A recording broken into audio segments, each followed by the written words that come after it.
The rushing sound of the river drowned out the world around her. One wrong step on the slippery bridge, and her heels gave way.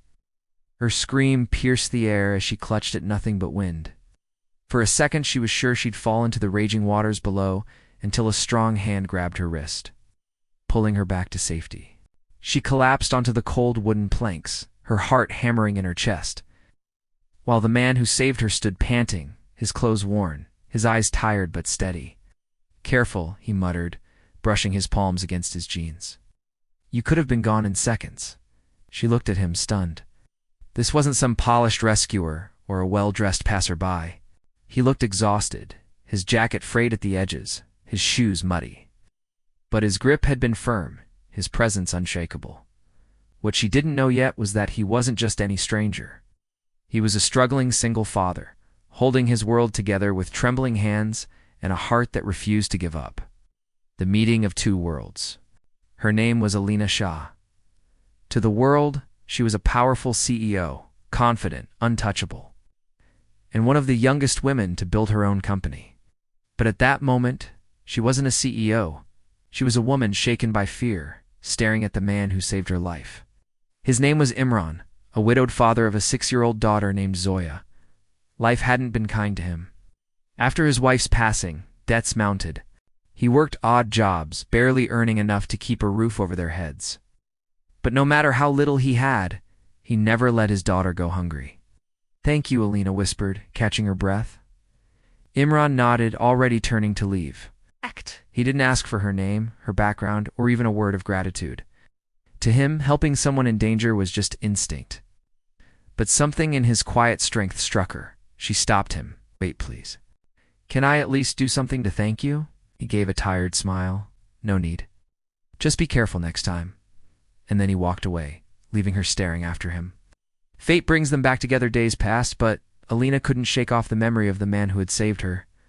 She was used to people begging for her attention, for favors, for money, yet here was someone who asked for nothing. One evening, while driving home, she saw a familiar figure sitting on the steps of a closed shop. Beside him sat a little girl with a school bag, munching on a piece of bread. Her heart stopped. Tit was him. Imran was helping Zoya with her homework, his face weary but tender. The sight pierced Alina in a way boardrooms and business deals never had. This man who had saved her life was quietly fighting his own battles, unseen by the world. She stepped out of her car and walked toward them. "You," she said softly, almost in disbelief. Imran looked up, startled. "Oh, it's you. This is your daughter." He nodded proudly.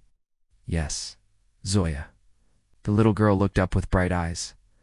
"Are you Papa's friend?" Lena knelt down, her throat tightening. "Maybe I'd like to be." The struggles behind his silence in the days that followed, Alina found reasons to visit them. She discovered Imran worked long shifts at a factory, only to return and help Zoya study by candlelight because their electricity often got cut. She saw how he gave up his own meals so his daughter could eat. Once she asked him, "Why didn't you ever ask for help? You saved my life. You could have asked for anything." He looked at her, his voice quiet but firm. "I'm a father. My dignity is all I can give my daughter. I can struggle, I can starve, but I won't beg. She deserves to see her father stand tall even if the world sees me as broken." Those words shattered something inside Alina. For years, she had thought strength meant power, wealth, and control. But this man, with nothing but love and determination, was stronger than anyone she'd ever known. A chance at redemption. One night, Zoya fell sick with a high fever. Imran rushed her to a small clinic, panicked and desperate, but the doctor demanded money up front. Imran pleaded, "Please, she's my only child. I'll pay, just treat her first." Alina arrived moments later, having received his frantic call for the first time. She didn't hesitate. She paid the bill without blinking. Imran's pride burned. But when he saw Zoya resting peacefully after treatment, his resistance broke. He whispered hoarsely, "Thank you. I couldn't have done it alone." Alina touched his arm gently. "You don't have to. Not anymore." When truth came out, it wasn't long before Imran discovered who she truly was. A news article revealed her face, her name, her position, the CEO of a multi-million-dollar company. He was stunned. The next time they met, he couldn't hide his unease. You're You're a CEO. Why would someone like you waste time with people like us? She stepped closer, her eyes unwavering. Because the day you saved me, you didn't see a CEO, you saw a human being in danger. And when I see you, I don't see a struggling man. I see the strongest father I've ever met. That matters more than money or status. The healing of two broken souls slowly Imran allowed her into their lives. She helped Zoya with her studies, brought books, and even taught her piano.